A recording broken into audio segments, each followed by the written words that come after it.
Hola, estimado público de Faro Geopolítico. El día de hoy tenemos a un invitado, siempre todos los invitados son especiales, pero hoy tenemos un invitado estrella en el que yo puedo dar fe de su trayectoria como abogado constitucionalista, pero en el sentido de defender la neutralidad del país y hablar de temas de paz, inclusive el mérito en 2004, si no me equivoco la fecha, 2004, de habernos quitado de la lista de Irak en el que Abel Pacheco muy fácilmente proclamó que íbamos a luchar contra Irak.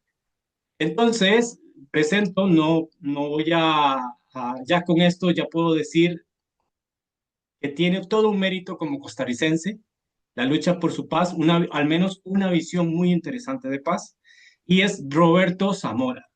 Don Roberto Zamora está a 8 horas de diferencia en este momento. Gracias más bien por ese breve espacio que has brindado a mí y a Faro Geopolítico. Bienvenido, don Roberto. Gracias, Diego, por la presentación y por la oportunidad del espacio para profundizar un poquito sobre los últimos acontecimientos allá en el país. Mira, todo ha sido muy rápido. Ya estamos en una situación de conflicto. Estados Unidos tiene su guerra contra China económico, pero ahorita tiene ya una situación con Irán complicada, muy complicada. De hecho, yo no le veo que esté mucho tiempo ahí. Pero ya lo que pasó ayer, hoy, como el lunes negro, que llegó hasta $120 el precio del barril, ya es una guerra regional y esto puede hacer más. Curiosamente, el sábado se reúnen, bueno, días antes se reúnen ministros, representantes, para una situación con el narcotráfico. Bueno, perfecto, porque todos necesitamos también ver cómo resolvemos eso. ¿Qué tipo de cooperación? No sabemos, pero no importa, se requiere hacer algo. Pero todavía tenemos el sábado una reunión de presidentes en el cual es una defensa continental, estilo panamericana, como Roosevelt, no tenemos claro, entre 1968 y 1940, pero ¿hasta dónde nos puede llevar esto? ¿Qué sistema de defensa militar tenemos que proveer? Exacto, todas esas situaciones, y creo que has presentado un documento. Sí, correcto. Bueno, yo me enteré, como bien decís, ha sido todo muy rápido, si no me equivoco, el sábado, de la firma que el ministro de Seguridad, Mario Zamora, había hecho de una declaración multilateral que, según aclaró e informó posteriormente el presidente Trump, lo que busca es constituir una coalición o alianza militar bajo la excusa de combatir el narcotráfico. Eh, en realidad, yo dudo mucho que esas sean las intenciones. No sé en el caso de otros países de la región, pero recordemos que Costa Rica tiene un convenio de patrullaje conjunto con los Estados Unidos que le permite a miles, literalmente miles de miembros del servicio de guardacosta, decenas de barcos artillados y helicópteros artillados, realizar labores de patrullaje conjunto antidrogas en aguas costarricenses. Eh, entonces, bueno, en eso y además por violaciones particulares a las obligaciones derivadas de la neutralidad permanente, el sábado, como indiqué, presenté un recurso de amparo contra la suscripción y la adhesión de Costa Rica a la dicha alianza militar. Bueno, no tenemos claro qué es realmente lo que están metiendo, ¿verdad? Porque no sabemos si es una forma de cómo enviar soldados a Irak, digamos, a Irán o a China, donde eso les ocurra. O es una defensa propia continental, en el cual, si todos tuviéramos la misma capacidad de participación, si todos tuviéramos una voz y voto por igual, pero aquí se ve la implantación sobre otros más pequeños. Esto es algo muy claro. Entonces no tenemos claro qué está sucediendo. Sin embargo, me No, interesa saber, sí, sí, ¿qué dice Roberto? es que en realidad, digamos, A ver, porque las manifestaciones que se han realizado posterior a la firma del acuerdo forman parte integral del mismo en el entendido de que el gobierno del presidente Chávez no se ha opuesto ni ha manifestado nada en contra de las mismas. En derecho internacional, cuando un Estado debe manifestar oposición y no lo hace, esto se tiene como una forma de consentimiento, lo cual se conoce jurídicamente bajo el término de aquiescencia.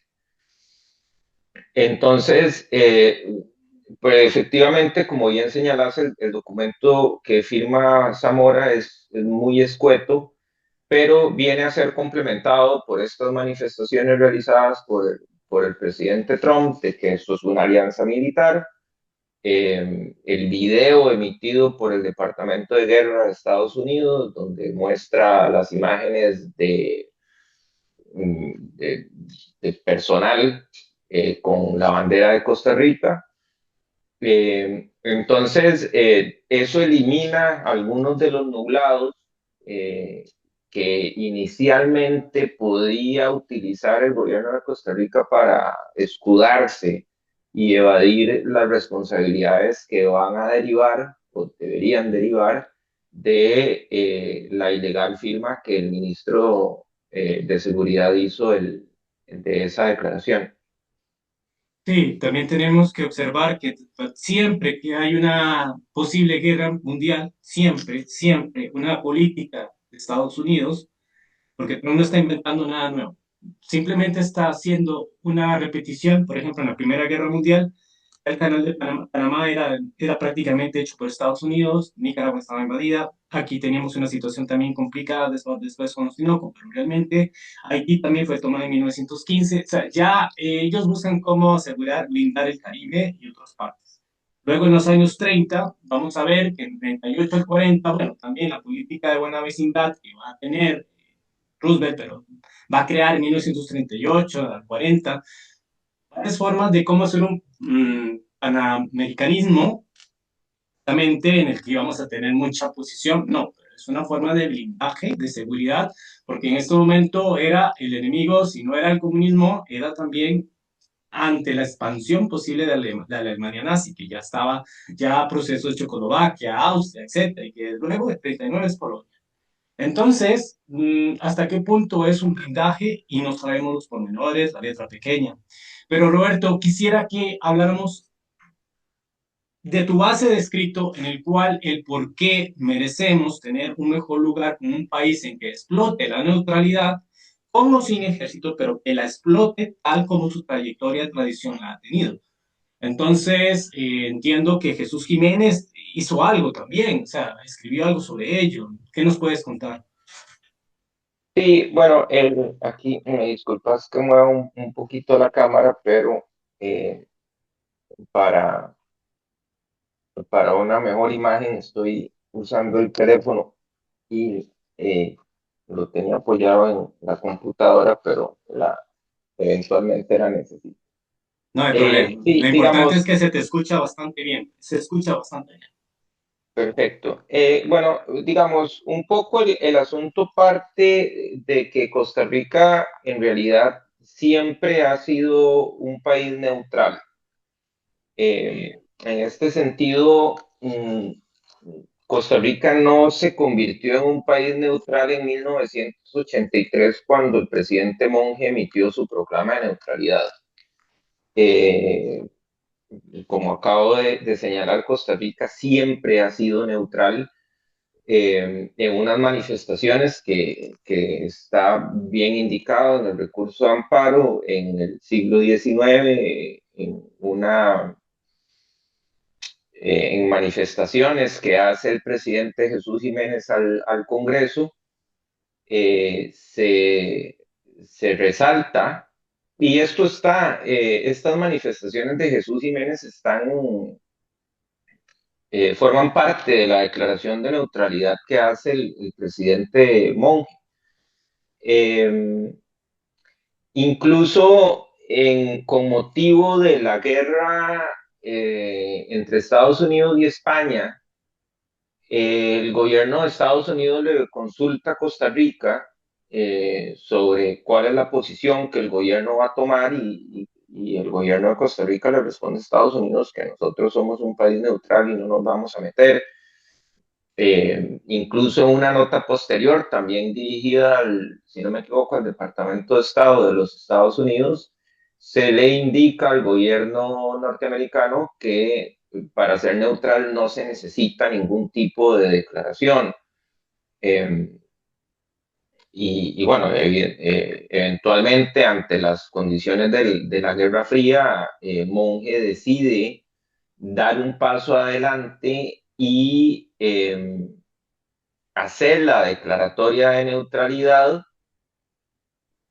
con el objetivo de crear una obligación jurídica de derecho internacional vinculante para Costa Rica, que fue lo que dio pie a, el recurso, a la acción de inconstitucionalidad que se interpuso en el 2003 y la Sala Constitucional resolvió en 2004 en relación con la guerra de Irak, ordenándole al gobierno retirarse de la coalición de la voluntad que ilegalmente había invadido Irak. Entonces, sí, el tema pasa un poco por el tema, bueno, en mucho, por el tema de que Costa Rica toda su vida como república independiente ha sido un estado neutral. O sea, la neutralidad no empezó en 1983, no empezó en la guerra española norteamericana, es un atributo de la identidad nacional y una piedra angular, un valor fundante del Estado costarricense, como bien resaltó la Sala Constitucional en la sentencia del 2004.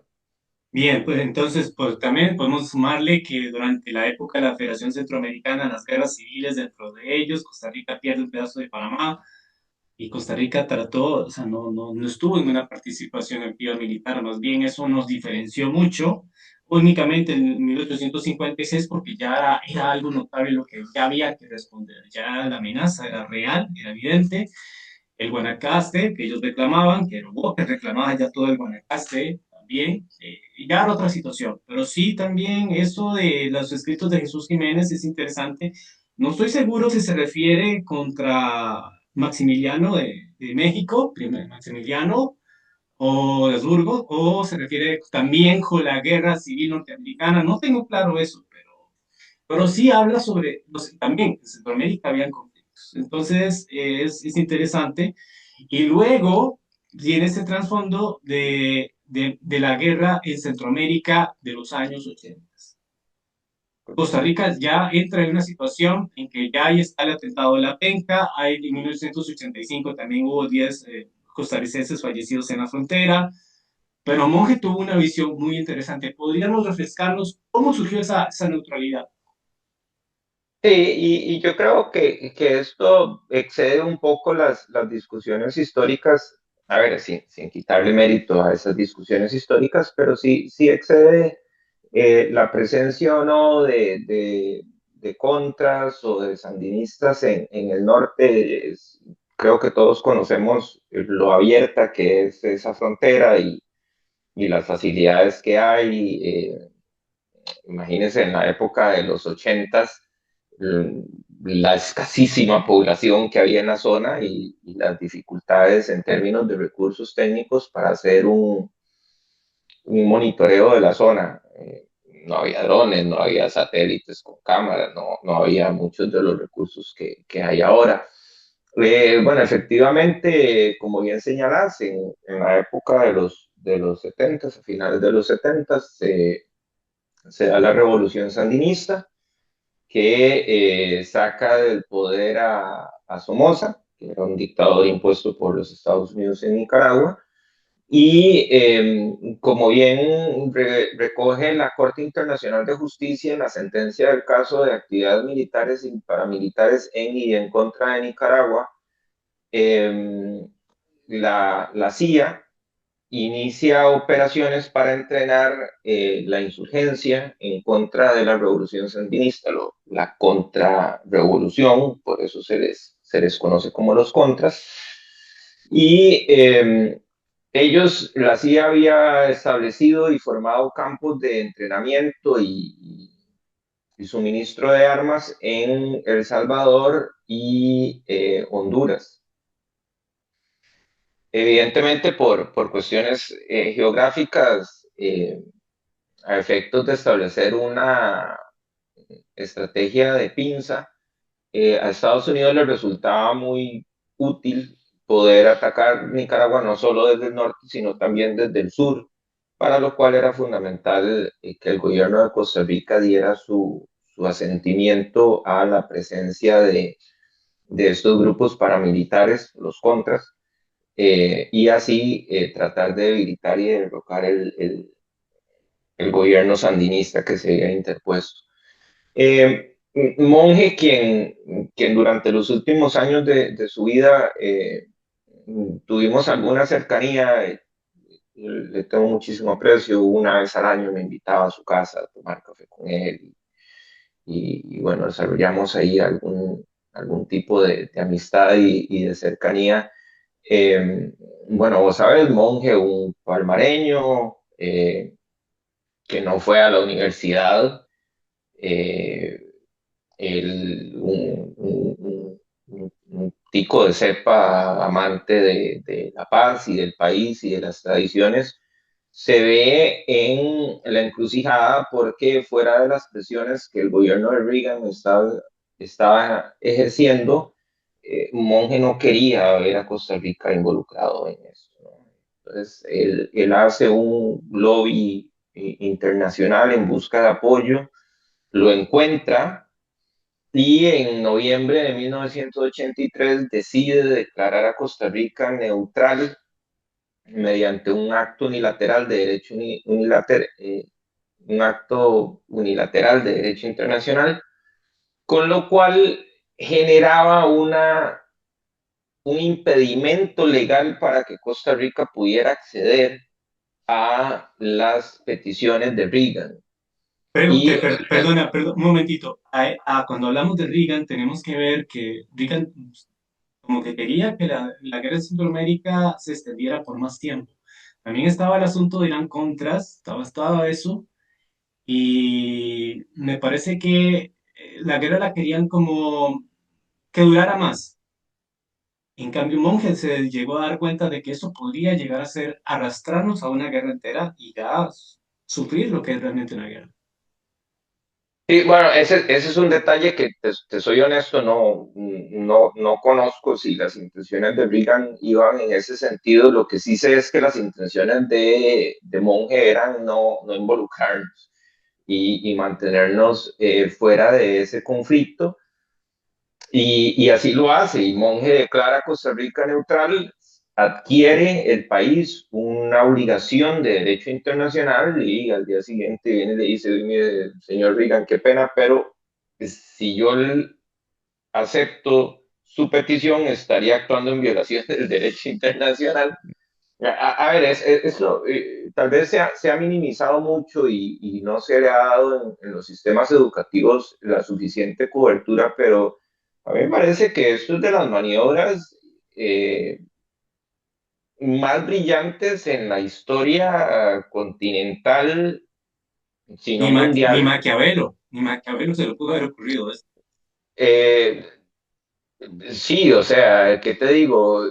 Yo francamente, entre más estudio el tema y más reflexiono sobre el mismo, lo único que puedo encontrar es brillantel de parte de Monge y los asesores que le ayudaron a conceptualizar la idea. Y cuando uno lee la proclama de neutralidad es un documento de 7 páginas. Sencillo. eh, no, es brillante. Yo lo leo y lo vuelvo a leer y la volví a leer ahora para presentar el recurso de amparo. Es brillante y de muchas maneras logró el objetivo que el monje quería, que era mantener a Costa Rica oficialmente y materialmente fuera de un conflicto ajeno. También otra cosa, Thatcher apoyó a Monge. Eh, Según los relatos de algunos historiadores, el apoyo más fuerte vino de la reina Isabel. Eh, Aparentemente hubo algo que generó mucha empatía de parte de la reina Isabel, algo en la personalidad de monje, su sencillez, su tradición, sus orígenes, y, y fue el apoyo de la reina Isabel lo que le terminó de dar lo que Monge necesitaba para tomar el paso hacia adelante y declarar a Costa Rica neutral. No me imagino la expresión de Reagan cuando se le dice, no, no se puede, no lo vamos a hacer. Porque Eh, en sí, ¿verdad? Que ese documento se apega a la ONU, se apega al Consejo de Seguridad de la ONU, de que si no hay una declaratoria de guerra o una participación no puede, o algo así, no pueden entrar en una guerra. ¿Es así más o menos? ¿O ya me no, voy mucho a lo de Irak? sí, de hecho, no hay una relación en ese sentido. Eso fue algo que vino a establecer la sala en la sentencia del 2004 cuando estableció, porque, a ver, la sentencia del 2004 está rodeada de una serie de mitos, ¿no? Bueno, yo he leído y he visto, como bien señalaste, la acción de inconstitucionalidad la interpuse yo, así que, pues, naturalmente, tengo un vínculo muy estrecho y muy fuerte. He trabajado sobre el derecho a la paz y sobre la neutralidad por más de 20 años. Eh, Uno de los mitos que existe es que la Sala Constitucional declaró contrario al derecho de la Constitución el apoyo a la coalición del 2003 únicamente por una violación a la neutralidad. Eso es falso. Eh, la violación a la neutralidad es uno de los alegatos o de los fundamentos de la Sala Constitucional. Otro de los alegatos, igualmente de igual valor, que utilizó la Sala Constitucional para llegar a las conclusiones que llegó, es que al Costa Rica suscribir la Carta de las Naciones Unidas adquiere una serie de compromisos y obligaciones internacionales, dentro de las cuales está abstenerse de apoyar acciones coercitivas fuera del marco del Consejo de Seguridad. Y como bien recordaremos, el Consejo de Seguridad nunca autorizó la invasión de Irak.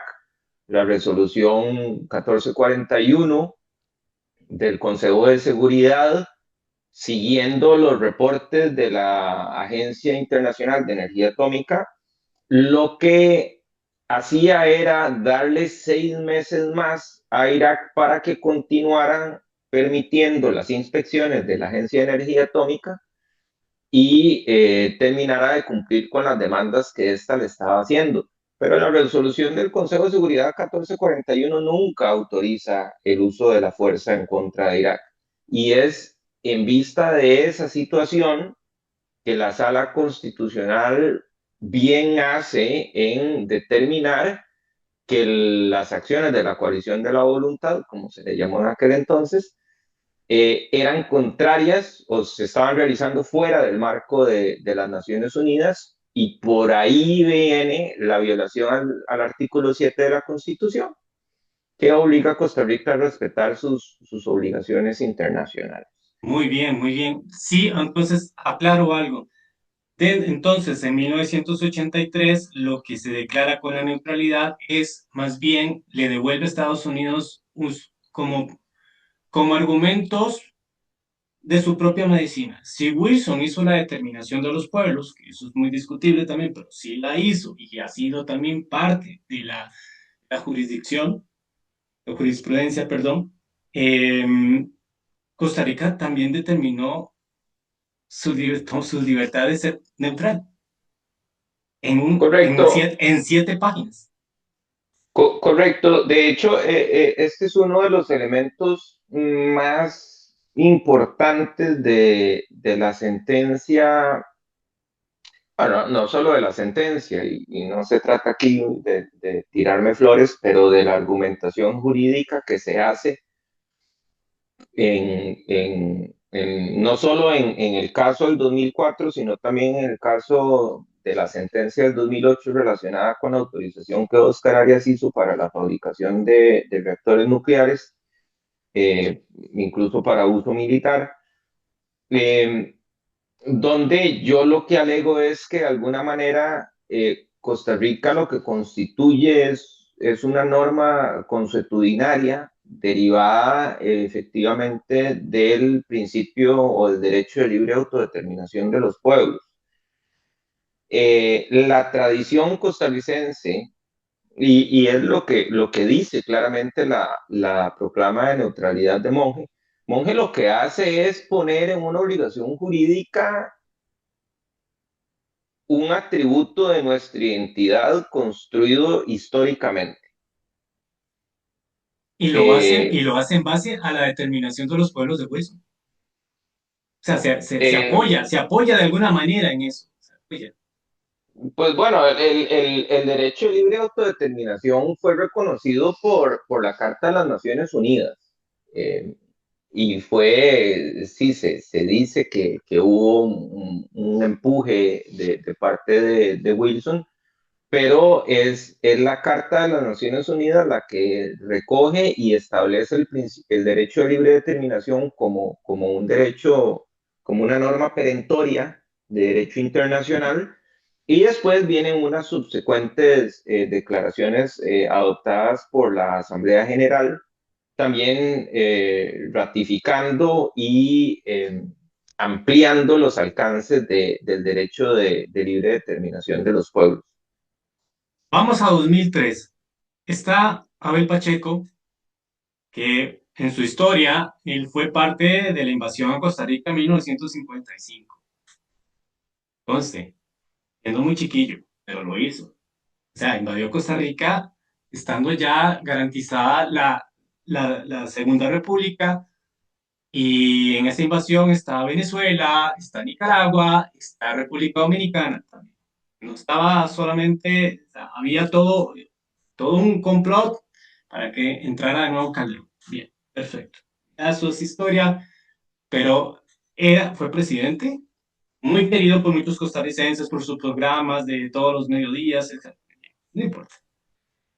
Pero ¿qué viene aquí? Que él hace una réplica de lo que hizo Calderón Guardia en 1900, bueno, después de Pearl Harbor, creo que en diciembre del 41, y declara la guerra a Alemania.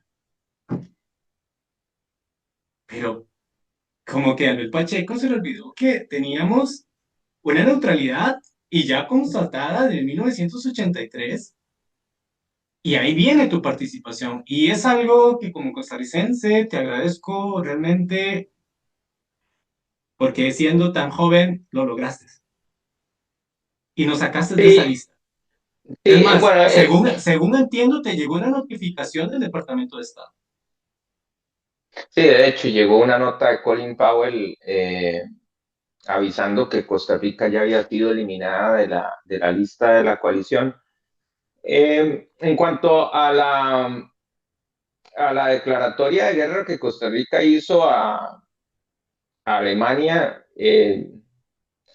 hay varios aspectos a tomar en cuenta. Bueno, el primero que efectivamente no, Costa Rica no estaba obligada internacionalmente. A ver, la neutralidad es un fenómeno jurídico muy interesante porque tiene una doble naturaleza. Por un lado, es una disposición de política exterior, y por otro lado puede convertirse en una obligación jurídica. Eh, a nivel de derecho internacional, de hecho, Costa Rica es el único país que se encuentra internacionalmente obligado por su neutralidad. Los otros países consideran su neutralidad simplemente como un instrumento de política exterior, Eh, Suiza tiene una posición ambivalente según sus propios reportes y los demás países neutrales, que no son muchos, en total hay solo 9 países neutrales, han adoptado la neutralidad como disposiciones de carácter constitucional, lo cual quiere decir que no son obligaciones internacionales, son obligaciones domésticas, ¿verdad? Eh, entonces, en aquel entonces no solo había una situación extraordinaria que, bueno, que además yo no sé cuánto podía aportar Costa Rica con su capacidad militar a los aliados, pero sí había más detrás de eso, yo lo que siento un espíritu de solidaridad internacional más que de intención hostil en el tanto, pues Costa Rica no iba a entrar activamente en la Segunda Guerra Mundial. De hecho, me disculpan, no tengo fresca en mi memoria la fecha, pero si no me equivoco, la declaratoria de guerra se hace ya en los últimos días de la Segunda Guerra Mundial. No, No, creo que fue con el a- ataque de a- Pearl Harbor más que todo, y eso hará que Estados Unidos se involucre en la guerra, que más bien es extraño. Es contra Japón con que tiene que luchar, pero también le hace la guerra a Alemania. No sé, pero quien le ataca, Pearl Harbor, que Pearl Harbor no era todavía un territorio estadounidense, pero estaban los norteamericanos ahí, son atacados por los japoneses. y no, Entonces, no recuerdo yo si ya se había hecho la declaración de Potsdam o de la conferencia de Potsdam, que fue, si no me equivoco, donde los aliados deciden dar prioridad a la lucha contra Alemania para luego pasar sí, a finalizar la guerra. posteriormente surge eso, en el que más bien la URSS se ve comprometida después de que entonces los dos, bueno, cuando Stalin obliga o dice que hay que cercar a Alemania, pero no lo va a hacer sola, sino lo hacen nosotros también. Luego está la situación de que Estados Unidos pide como la ayuda a que la URSS tenga que ir hacia Japón también para terminar el conflicto. Pero en eso surgen las bombas atómicas y frenan prácticamente el avance soviético. Sí, Pero, o bien, porque recordad que en los primeros, a ver, en las primeras épocas de la Segunda Guerra Mundial, al igual que en la primera, Estados Unidos decide mantenerse neutral. primariamente se decide ser neutral, Y lo de Pearl es Harbor es lo que hasta, lo hace cambiar de eh, opinión. De hecho, estaban las efectivamente. decisiones de neutralidad, inclusive creo que el padre de JFK era de posiciones, o sea, había una decisión de neutralidad que preferían ser más financieros que esto, hasta que ya tocó Pearl Harbor. Efectivamente. Bueno, de hecho, hay algún debate porque Estados Unidos ya había impuesto sanciones a Japón. Recuerda que Japón no tiene petróleo y Estados Unidos había ya impuesto un embargo, un bloqueo más bien a las importaciones de petróleo a Japón.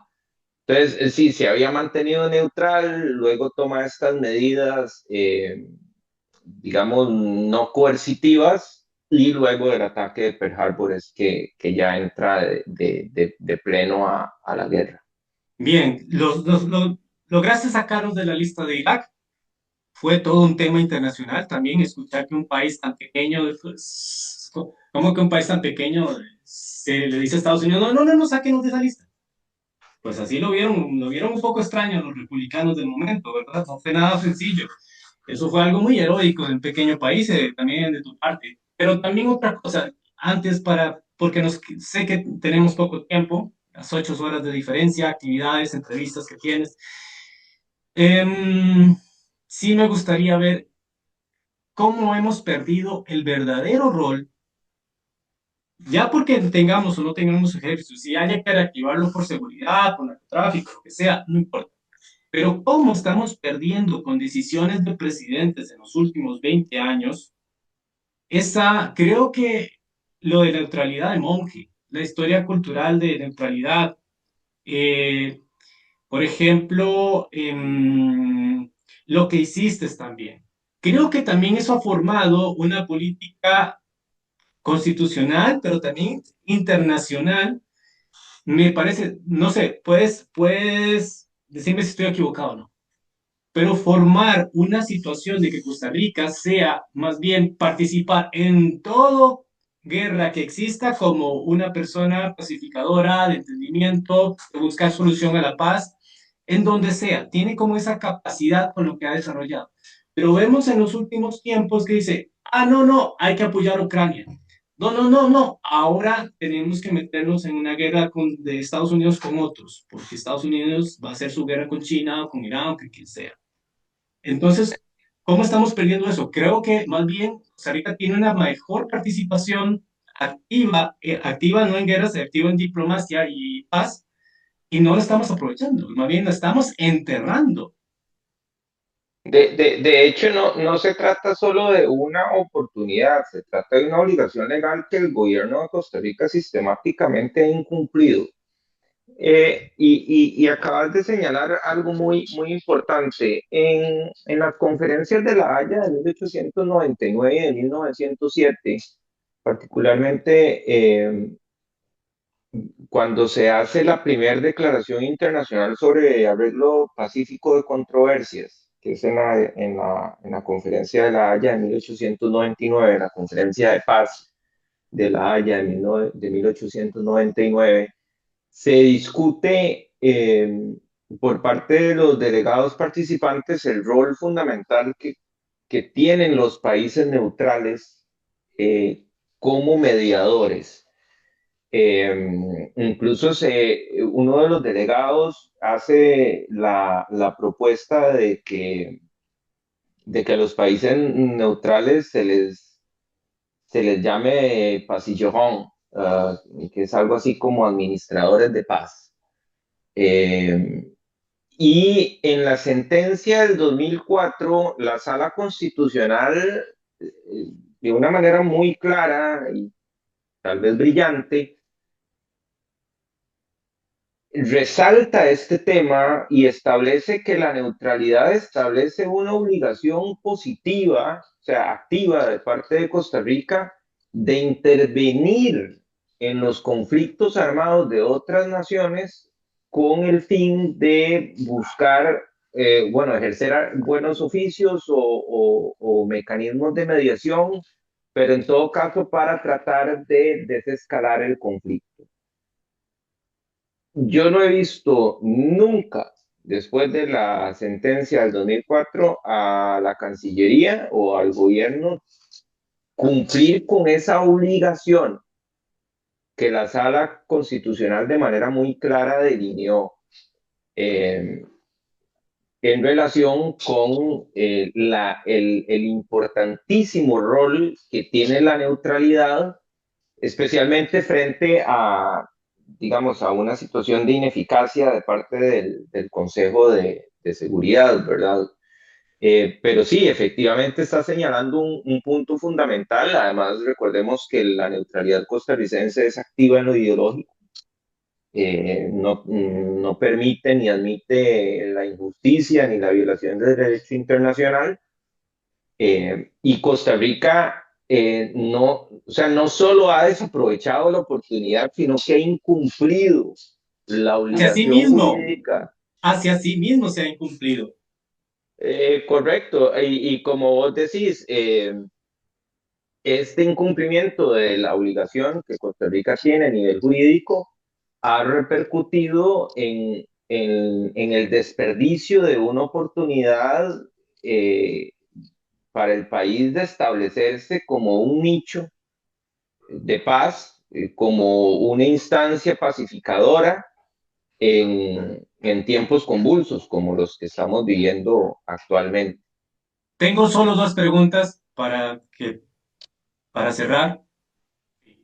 Tengo dos preguntas. Uno, en 2011 hubo una gaceta, se hizo publicación en la Gaceta en la cual se reforma el artículo 1 y 12, ¿verdad? A través de todo este sistema de neutralidad, etcétera. Eso, y en el caso de tu presentación por escrito, reafirmas que Costa Rica está, o sea, con lo que ha hecho, está incumpliendo con su normativa de neutralidad. Simplemente ese detalle y más bien agradezco tu espacio. Sí, correcto. En realidad la reforma constitucional no era necesaria porque ya se había incorporado en la sentencia del 2004 al derecho de la Constitución la neutralidad. La sala no solo reconoce la neutralidad como una obligación internacional, sino que la relanza o potencia como parte del bloque de constitucionalidad. Es una de las potestades que tiene la sala constitucional. Entonces, evidentemente, es bienvenida la reforma constitucional en términos del texto, pero ya la neutralidad a partir de la sentencia del 2004 se había incorporado al bloque de constitucionalidad. Muy bien, y en tu documento prácticamente es lo que, para cerrar, lo que es que prácticamente esta reunión que ha habido en Florida prácticamente no se entiende y que puede estarse perfectamente violando la obligación natural de neutralidad de Costa Rica. Ese es el resumen de tu documento. Eh, digamos, tal vez un poco más allá porque nuevamente las dudas o nublados que se desprendan del texto de la declaración firmada por Zamora se ven eliminadas o aclaradas por las declaraciones posteriores de Trump, en el tanto el presidente Chávez no las refutó. Entonces, nuevamente, y esto está en un escrito que yo hace un par de horas presenté a la Sala Constitucional ampliando el recurso, en el sentido de que, digamos, aquí no hay asuntos oscuros. Las manifestaciones de Trump de que esto es una alianza militar y Chávez reuniéndose con el secretario de Estado y con el secretario de Guerra en el marco de esa conferencia, luego de que Trump emitiera esas declaraciones, aclaran todo el asunto. Entonces, aquí no hay, esto está oscuro, es total, eso es, digamos, posiblemente es el argumento que va a usar el gobierno, pero no tiene ninguna validez porque las declaraciones de Trump, al no ser refutadas por el presidente Chávez, aclaran cualquier posible duda que haya en ese sentido. Muchas gracias, don Roberto. A 8 horas de distancia, como por decir distancia y tiempo, te agradezco mucho este espacio. Cualquier consulta te haré próximamente y gracias por el tiempo brindado. Muchas gracias, Roberto, y espero que tu documento escale otra vez a lo que pasó en 2003-2004, que se aclaren, como dicen antiguamente, los nublados del día. Muchas gracias, Roberto. Gracias, Diego. Gracias a vos y con muchísimo gusto. Esperemos que la sala resuelva conforme al derecho de la Constitución y mantenga lo que debe mantener, que es nuestra historia y política de paz y de neutralidad. Muchas gracias. Hasta pronto. De pronto.